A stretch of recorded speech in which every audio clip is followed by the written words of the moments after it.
몇 년 전에 미국 전역에 충격과 감동을 동시에 준 사건이 하나 있습니다.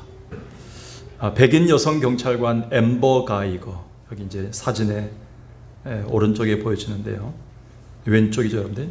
총망받던 27세 흑인 변호사 보탐진을 자기 집에 들어온 강도로 오인해서 총으로 사살하는 어처구니 없는 사건이 있었습니다. 이날 미국 텍사스주 지방법원에서는 이것에 대해 판결하는 재판이 진행되었는데, 결과는 가해자 백인 여성 경찰관에게는 예상보다 낮은 10년형이 선고되었기 때문에 장례는 술렁거리면서 야유가 쏟아졌습니다. 이때 증인석에 앉아있던 피해자 동생 브렌트 진이 벌떡 일어나면서 눈물을 머금은 채 형을 죽인 가해자 경찰관을 향해서 이렇게 말했습니다. 저는 당신이 죽고 썩어지길 원하지 않습니다. 더더욱 당신이 감옥에 가는 일도 바라지 않습니다. 다만 한 명의 인간으로 사랑할 뿐이며 앞으로도 당신에게 좋은 일만 있기를 기도할 뿐입니다. 이제 당신의 남은 삶을 예수 그리스도에게 헌신해 주십시오. 그것이 죽은 제 형이 진정 원하는 일이 될 것입니다. 이 말을 하고는 판사를 향해서는, 판사님, 가능하다면 제가 저 가해자를 한 번만 안아볼 수 있을까요? 라고 요청했습니다. 판사의 허락을 받게 된 피해자 동생은 울고 있는 가해자 경찰관에 다가가 사진에 있는 것처럼 부둥켜 안고 한창 동안 용서의 대화를 나누었습니다. 이 사실이 온 미국에 알려지자 어떤 분이 이런 말을 남겼습니다. 그가 살인자 앞에서 보여준 용서와 사랑이야말로 이 시대에 그리스도인이 보여줄 수 있는 가장 큰 선한 영향력이다. 요즘 이런 행함이 있는 믿음을 가진 사람이 또 어디 있을까요? 어쩌면 우리는 지금 우리 신앙생활 자체가 감동이 별로 없는 시대를 살고 있고, 또 내 주변에는 또 우리가 기쁨을 주거나 울림을 주지 못하는 그리스도인으로서의 무기력한 삶의 시대를 우리는 살아내고 있습니다. 한마디로 현대를 사는 우리가 예수를 제대로 믿지 못한 까닭이 아닌가 생각하게 됩니다. 즉, 우리의 신앙의 선배들이 보여줬던 행함이 있는 믿음을 살아내지 못했기 때문이라는 생각이 듭니다. 반면 점차 우리의 신앙 연수가 그리고 경력이 쌓여갈수록 인생의 감투가 자꾸 씌워질수록 말씀 속에서 진정한 나의 모습을 찾아내기보다는 자꾸 가면을 쓴 채 남을 비판하고 판단하는데 더 분주해졌기 때문입니다. 그런데 분명한 것은 지난 코로나 팬데믹 때도 그랬지만 지금 이 세상은 현대 기독교와 우리 그리스도인들에게 하나님을 믿는 진실한 신앙이 무엇인지를 좀 보여달라고 묵시적으로 요구하고 있습니다. 제발 우리도 예수님처럼 이 땅에 선한 영향력을 끼치는 자들이 되라고 세상은 우리에게 요구하고 있습니다. 그런 면에서 오늘 우리가 살펴보는 라합의 이야기는 그 어느 때보다 우리를 돌아보고 참된 신앙을 무장하는 의미 있는 기회라는 생각이 듭니다. 비록 여인 라합은 천한 기생 신부님이었습니다. 그 당시 기생 신부님은 히브리 성경이나 영어로 볼 때는 프라스티튜트, 창녀를 얘기합니다. 지금 이 시대를 사는 우리가 이웃에게 선한 영향을 끼치는 참 신앙이 무엇인지를 이 여인은 기생신분으로 보여줬다는 것은 대단히 큰 사건입니다. 또 이 여인의 모습이 주님을 기쁘시게 하고 감동케 했다는 것을 볼 때 참된 신앙이 무엇인지를 이 여인은 우리에게 보여주고 있습니다. 본문의 배경은 이렇습니다. 본문은 지금 이스라엘 백성들이 40년 광야 생활을 마치고 막 약속의 땅 가나안 성에 들어갈 때입니다. 그런데 막상 그들이 들어가 정복해야 될 가나안 성, 바로 여리고는 난공불락의 성으로 알려졌기 때문에 두려움을 느낀 여호수아는 두 사람의 정탐꾼 스파이를 뽑아서 비밀리에 그 여리고 성으로 잠입시킵니다. 그리고 그들은 성벽 위쪽에 있는 기생 라합의 집에 숨어 들어갑니다.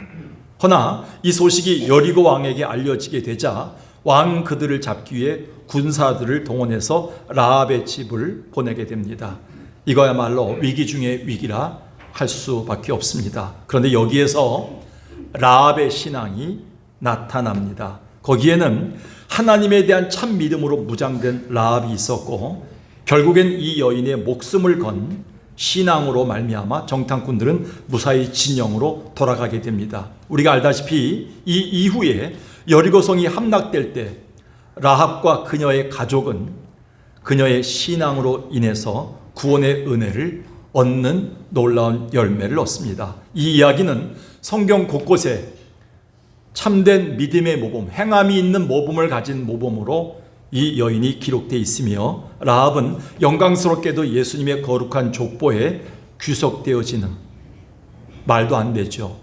기생과 창녀였던 라합이 어떻게 다윗의 할머니가 되고, 그리고 다윗의 감을 통해서 예수가 등장하는 예수의 족보에 포함되는가. 하나님은 그만큼 그를 높여주신 은혜로 갚아주십니다. 그 장면이 시브리서 11장에 이렇게 기록되어 있습니다. 믿음으로 기생 라합은 정탐꾼을 평안히 영접하였으므로 순정치 아니하는 자와 함께 멸망하지 아니하였다. 결국 이 라합의 목숨을 건 참 믿음 때문에 온 가족이 구원되고, 그리고 그에게 속한 모든 자들이 하나님의 은혜로 구출되는 역사와 동시에 하나님은 그를 높여주셔서 영광스러운 명예를 주시는 장면을 성경은 이렇게 요약해주고 있습니다. 이 성경을 가만히 곰곰이 묵상해 볼 때 지금 우리야말로 이 라합의 신앙이 그리운 때를 살고 있습니다. 그렇다면 오늘 우리가 사는 이 시대 라합의 신앙이 그리운 이유가 무엇일까요? 그 첫 번째는 최악의 상황에서 보여줬던 최선의 믿음 때문입니다. 본문 9절에서 11절을 보니까 하나님에 대한 라합의 믿음이 어떠한가를 너무 잘 보여주고 있습니다.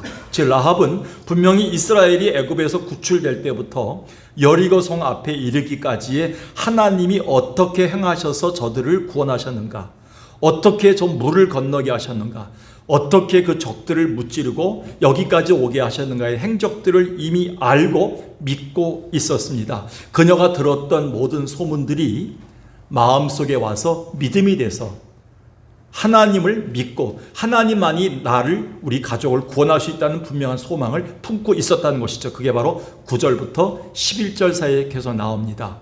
9절에 보니까 하나님이 이렇게 하셨는데 이것 때문에 우리 백성들이 지금 간담이 녹았다, 너무 겁을 내고 있다는 뜻이죠. 근데 10절에 보니까 애굽에서 나올 때 이스라엘 백성들에게 하나님이 어떻게 은혜를 베푸고 어떻게 능력으로 행하는가를 이미 보고 있었다는 겁니다. 그런데 11절에 가서 보니까 여기서 끝나지 않습니다. 우리가 이것 때문에 전의를 상실하고 이것 때문에 우리가 초토화되고 마음 자체가 물같이 녹았지만 나는 그 하나님을 고백하겠다는 거예요.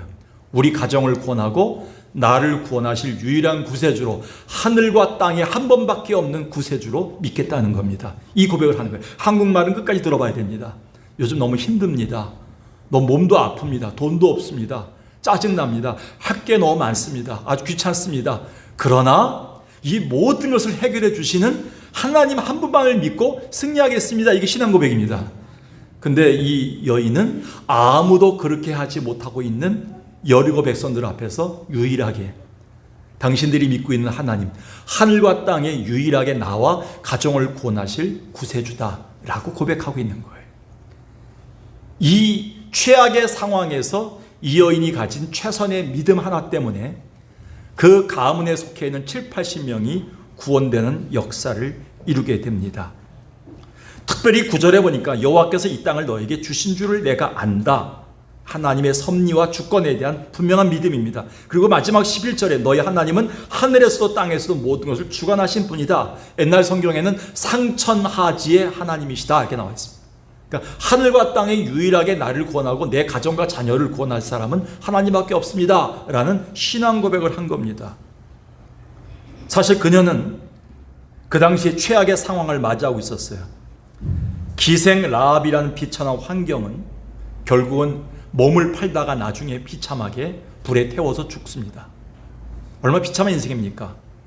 곧 언젠가는 또 자기 민족이 저지른 죄에 대한 하나님의 심판을 이스라엘 백성을 통해서 하신다는 것. 그래서 여리고성이 무너진다는 사실, 미래에 대한 불확실함이 주는 두려움의 상황이었습니다. 또 자기가 정탐꾼들을 숨겨준 게 나중이라도 발각이 되면 가문 전체가 멸절될지 모른다는 불안감이 최고조에 올라오는 최악의 상황이었습니다.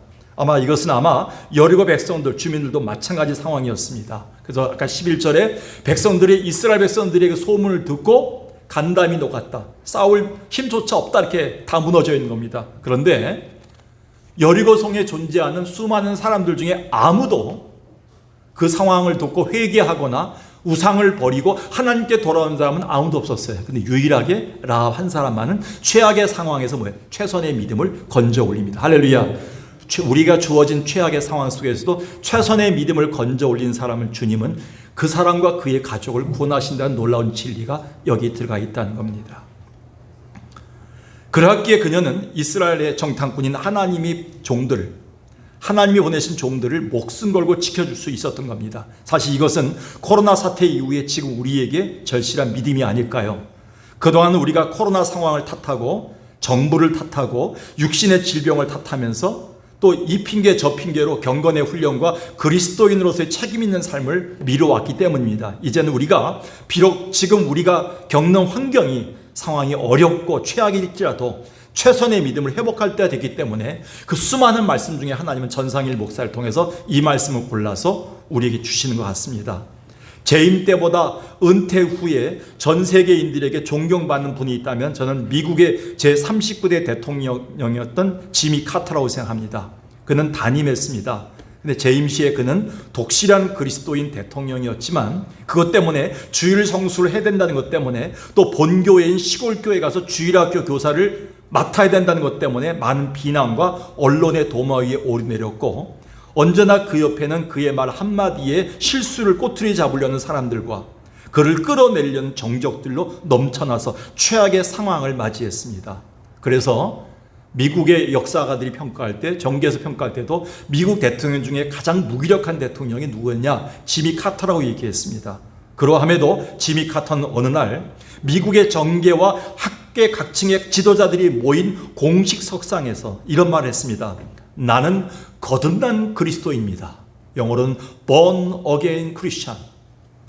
이 말이 어떤 뜻인지 아십니까, 여러분들? 이건 엄청난 고백이었습니다. 당시 이 말은 엄격한 청교도주의 신앙의 영향을 받았던 워싱턴 정가에서는 술, 담배를 하지 않겠습니다. 평생 정직하게 살겠습니다. 평생 거룩하게 살겠습니다. 평생 한 여인만 섬기고 한 가정만 지키겠습니다. 그리고 만인의 본이 되는 삶을 살겠습니다라는 의미로 받아들이는 신앙 고백이었기 때문입니다. 아무 대통령도 이런 고백을 못합니다. 다 뒤가 구립니다. 그런데 그 후에 놀랍게도 하나님은 그를 높이셔서 그의 정적들이 사라지게 하겠고 퇴임 후에 전 세계에서 가장 존경하는 현 대통령으로 그를 존경하고 있습니다. 현재 98세까지인데요. 암으로 고생했었는데 지금 암 치료를 다 마치고 지금 천국에 갈 준비를 하고 계시답니다. 이분이야말로 최악의 상황에서 최선의 믿음을 보인 자가 아니었나요? 오늘 우리가 처한 최악의 상황에서 최선의 믿음을 보이는 여러분 되기를 주의 이름으로 간절히 축원합니다. 두 번째는요, 라합의 신앙이 그리운 이유가 뭘까요? 최악의 환경에서 이웃에게 베푼 친절과 은혜 때문입니다. 앞서 우리가 보았듯이 사실 기생 라합이 그 당시 보여준 친절과 은혜는 최악의 환경에서도 그녀가 베푼 목숨을 건 선대였으며 또한 최선의 삶이었다고 생각합니다. 여호수아 2장 3절 4절 6절 그 앞에 배경을 해보니까 여리고 왕이 라합에게 사람을 보냈습니다. 어명이죠. 내게로 와서 내 집에 들어간 그 사람들을 끌어내라. 이 말을 지키지 않으면 죽음을 당하겠죠. 발각이 되니까. 그런데 이 여인은 목숨을 건 최선의 믿음이 있었어요. 두 사람을 이미 숨겼습니다. 왜? 하나님이 보내신 종들임을 알았어요.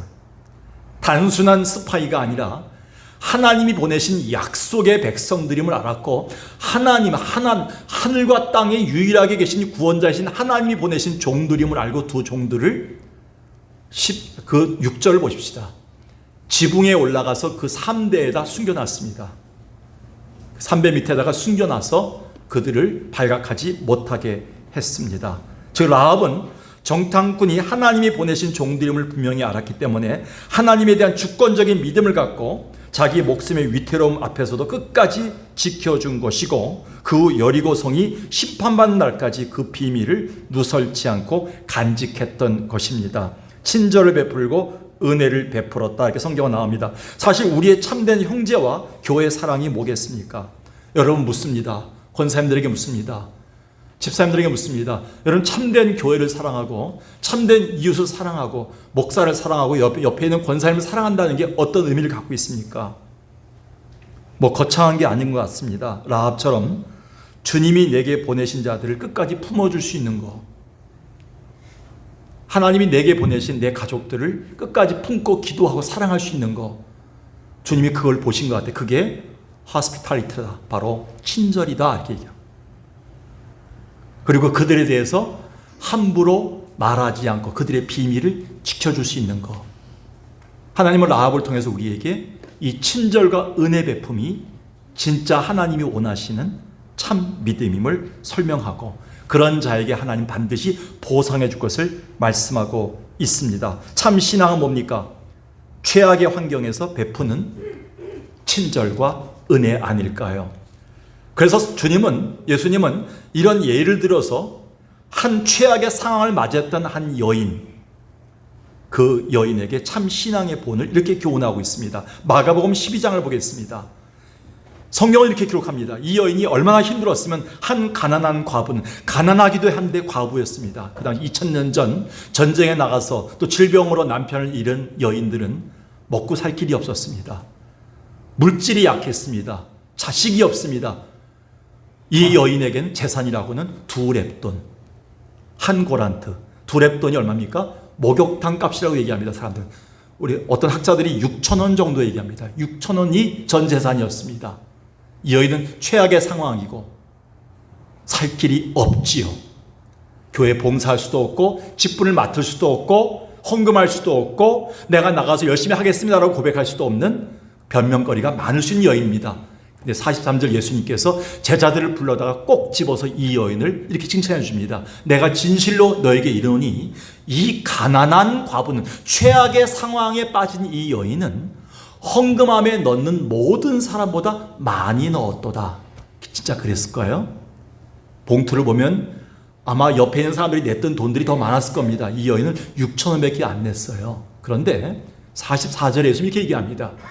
이 여인은, 많은 사람들은 최선의 상황에서 드린 것이지만 이 여인은 최악의 환경에서 자기가 가진 모든 것을 주님 앞에 드린, 이웃을 향해 베풀기 위해서 드린, 바로 전부를 드린 여인이었다.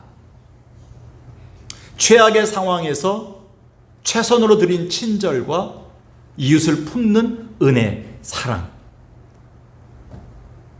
이거야말로 주님이 기뻐하시는 바로 하나님의 은혜임을 말하고 있습니다. 이 말씀을 계속 읽다 보면 라합이 목숨을 걸고 정탐꾼들을 지켜준 후에 이어서 정탐꾼들에게 간곡히 부탁하는 장면이 나오는데, 그건 여리고성이 함락될 때 지금 내가 지켜야 될 또 다른 이웃이 있다는 것을 얘기합니다. 또 다르게 친절과 은혜를 베풀 이웃이 있는데 그들을 지켜달라고 요청한 내용입니다. 지금 내가 당신들을 친절히 대한 것처럼 내 부모와 형제들도 내 이웃이다.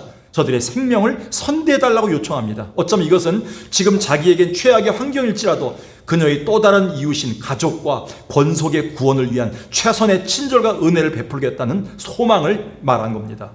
12, 13절 보겠습니다. 그러므로 이제 청하노니 내가 너희를 선대하였은즉 너희도 내 아버지의 집을 선대하도록 여호와의 이름으로 내게 맹세하고 내게 징표를 내라. 그리고 나의 부모와 나의 남녀 형제와 그들에게 속한 모든 사람을 살려주어 우리의 목숨을 죽음에서 건져내랴. 어떤 학자가 이 부분을 연구해서 냈는데, 여리고성이 다 멸망할 때 라합 한 사람의 믿음 때문에 건져낸 숫자가 7, 80명으로 보더라고요. 그 당시의 배경으로 볼 때 혼자만이 아니었습니다. 사랑하는 부모님, 형제들, 그리고 혹시 너와 관계된 사람이 없느냐? 우리 집에서 한번 살았던 사람이 있습니다. 그럼 얘기하라. 또 누가 있느냐? 그렇게 해서 거기에 속해 있는 자들 다 건져냈다 이렇게 나와 있어, 성경은. 기도하다 보니까 막 튀어나온 거야, 이름이. 잃어버렸던 거, 이미 기도해서 제목에서 잊어버렸던 거, 지워졌던 이름들이 막 생각나면서 하나님 그들을 살려달라고 막 이웃에 대한 베품과 사랑이 나오기 시작한 거예요.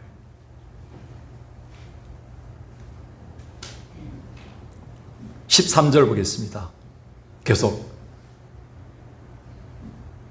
나의 부모와 나의 남녀 형제와 그들에게 속한 모든 사람을 살려줘. 잘 기억하시기 바라겠습니다. 우리 목숨을 죽음에서 건져내달라. 최악의 환경에서 자기의 가장 가까운 이웃은 가족과 자기의 이웃들을 향해 베풀었던 친절과 은혜에 대한 하나님의 그 보상은 무엇이었나요? 14절을 보겠습니다. 정탐꾼들이 이렇게 얘기합니다. 그 사람들이 그에게 이르되 내가 우리의 이 일을 누설하지 아니하면 우리의 목숨으로 너희를 대신할 것이요. 이렇게 얘기합니다. 하나님께서 우리에게 이 땅을 주실 때 인자하고 진실하게 너를 대우해 줄 것이다. 여러분, 구제하더라도요, 선교하더라도요, 남을 돕더라도요, 인자하고 진실하게 친절하게 해주세요. 마지못해 내지 마세요. 여러분이 낸 회비가 목회자들에게 돌아오고 선교사들에게 가고 여러분이 낸 돈들이 이웃에게 가고 이름 모를 종들에게 가서 그들을 품고 그들을 살려주더라고요.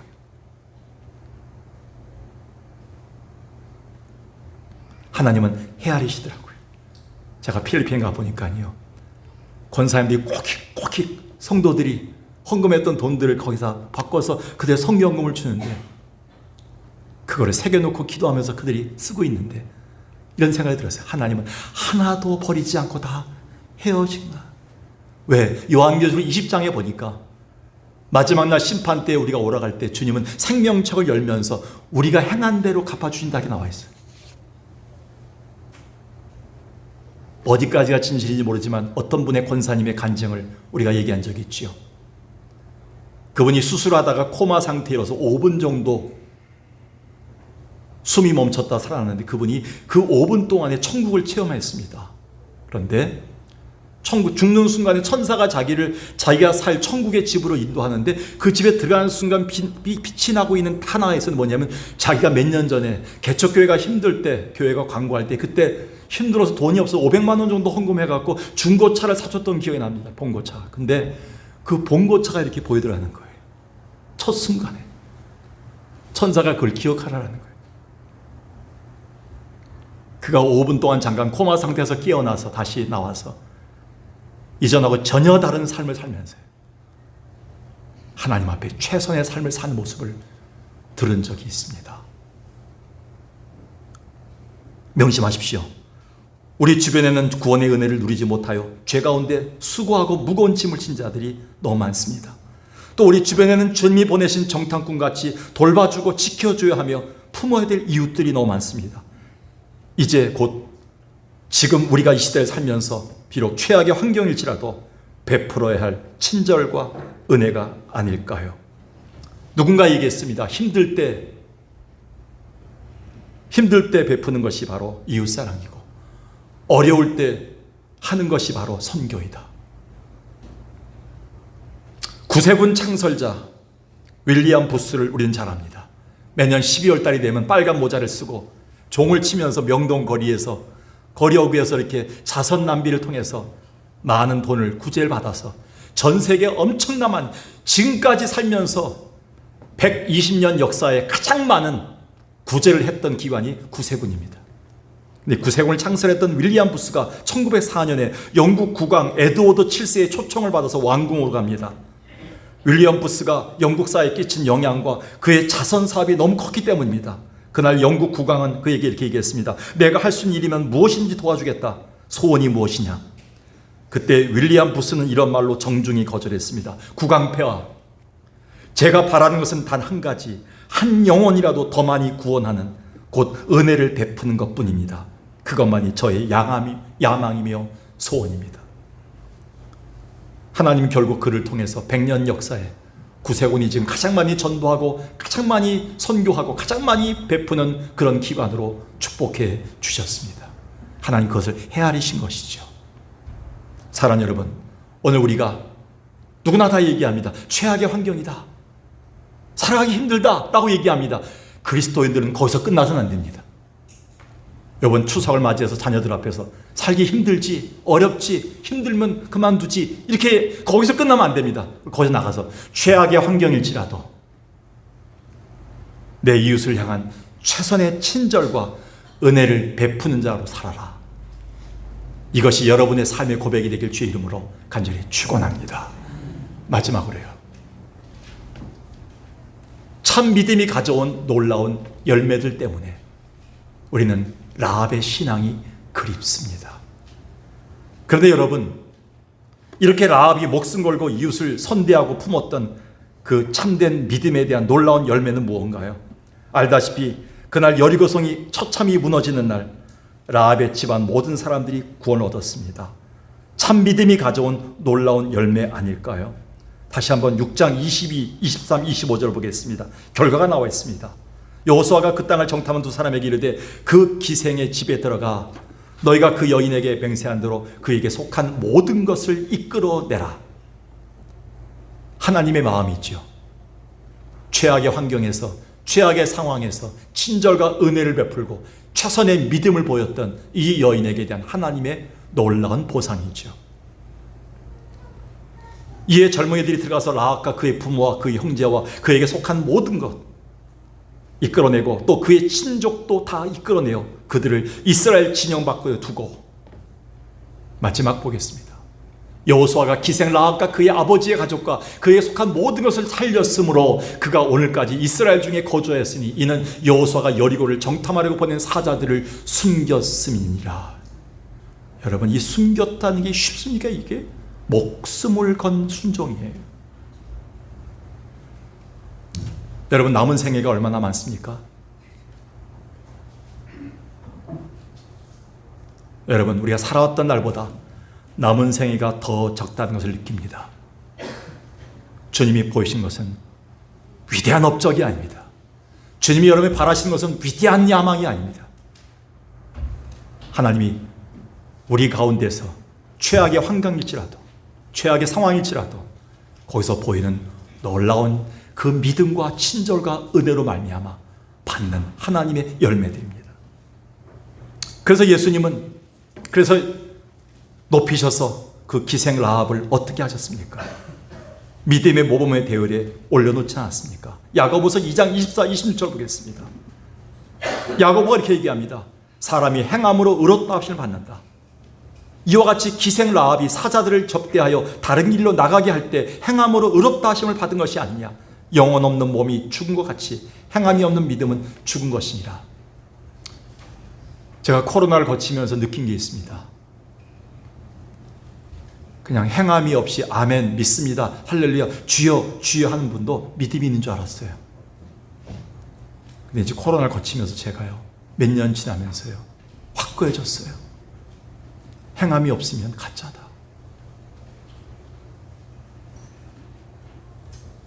거짓말이다. 믿지 말아야 되겠다. 그런 분들이 재직이 돼서는 안 되겠다.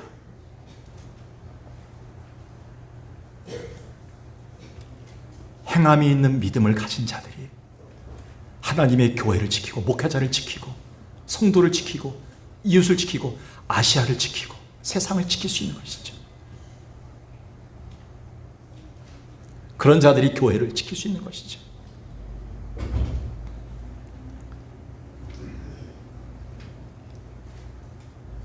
예수님은 산상수훈을 통해서 이런 참신에 대한 열매가 무엇인지를 보여주셨습니다. 마태복음 7장에 보니까요, 그들의 열매로 그들을 알지니 가시나무에서 포도가 엉겅퀴에서 무화과를 딸 수 있겠느냐? 아니올시다. 이러므로 그들의 열매로 그들을 알 것이니라. 21절에 잘 보십시오. 나더러 주여 주여 주여 하는 자마다 천국에 들어가는 것이 아니다. 명심해야 됩니다. 다만 하나님 아버지가 원하는 마음을 품고 사는 자들이, 하나님이 원하시는 걸 해드릴 수 있는 자, 행함이 있는 믿음을 가진 자들만이 천국에 들어갈 것이다 라고 얘기하고 있어요. 나는 한국 교회가 많이 모여서 세계에서 가장 큰 교회가 5개나 돼서, 그리고 교회 재정이 많아서 교회가 막 부흥된다 그래서 교회가 막 잘 되는 줄 알았어요. 한국 교회가 굉장히 축복한 줄 알았어요. 근데 코로나를 지나면서 깨달은 게 있어요. 하나님 눈에 보시기에는 천국 백성을 고르고 계십니다. 라합은 하나님이 원하시는 뜻을 알고 최악의 상황에서 최선의 믿음을 가지고 행함으로 보인 여인이 되었습니다. 여러분은 믿음과 신앙이 가져온 어떤 열매들을 갖고 있나요? 말씀을 전하면서 이 질문을 하면서도 제 마음이 무거운데, 우리 인생의 마지막 날 주님이 생명책을 펴시면서 여러분에게 직접 물을 때 어떻게 대답하실까요? 혹시 지금까지도 환경과 조건과 외모나 스펙이나 미약한 가정 환경을 말하면서 변명하기에 바쁠까요? 분명히 기억하십시오. 우리는 최소한 여기에 있는 어떤 성도라도 여기에 성경에 나오는 기생 라합보다는 훨씬 더 좋은 환경과 상황에서 살고 있다는 점을 기억해야 됩니다. 문제는 내 신앙과 내 믿음의 자세인 것이죠. 오늘 우리가 참 믿음이 가져온 놀라운 열매를 얻는 자 되기를 주의 이름으로 간절히 축원합니다.